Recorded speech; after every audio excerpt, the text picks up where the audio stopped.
nommé Marc-André Ferron et je serai avec vous dans les prochaines minutes pour parler de gestion de la santé et sécurité au travail. Aujourd'hui, principalement, nous allons aborder le sujet des analyses de risque. Pourquoi parler des analyses de risque? Tout simplement parce que les analyses de risque ne sont pas seulement un outil de prévention, mais bien un outil de gestion extrêmement puissant qui vous aidera à trouver quels sont les 20% d'efforts qui pourront vous conduire à 80% de résultats. Comment on procède pour en arriver à de telles performances? Eh bien, c'est tout à fait simple.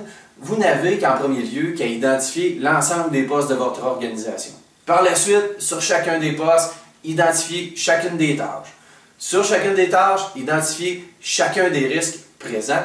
Et par la suite, sur chacun de ces risques, utilisez une formule qui vous sera personnalisée à votre organisation, permettant de mettre un indice de risque sur chacun des risques, ce qui signifie, par exemple, dans ce cas-ci, multiplier la gravité par la probabilité et par la fréquence, ce qui fait en sorte que vous arriverez à la fin de cet exercice avec un inventaire qui vous donnera l'information suivante, c'est-à-dire quel est le risque le plus important de votre organisation, donc le plus grave, le plus probable et le plus fréquent, jusqu'au moins grave, moins probable et moins fréquent.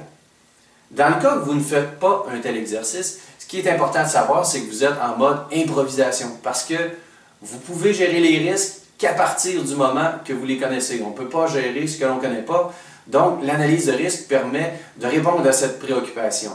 Si vous ne le faites pas, vous êtes en train de jouer à la courte paille. Dans une organisation, il y aura quelques risques à potentiel de mortalité et un grand nombre de risques à potentiel de petits accidents.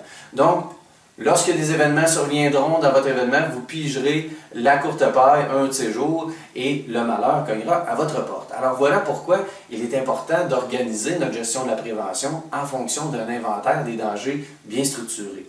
La dernière des choses de ce côté, et qu'il ne faut pas oublier que l'analyse de risque, l'identification des risques dans les lieux de travail est une obligation légale de l'employeur si l'on suit par exemple à la loi sur la santé et sécurité au travail au Québec à l'article 51. Il est bien clair qu'il est de la responsabilité de l'employeur d'avoir les méthodes permettant d'identifier les risques, tout comme à l'article 52 qui mentionne que l'employeur doit avoir une caractérisation de l'ensemble des risques sur chacun des postes de travail.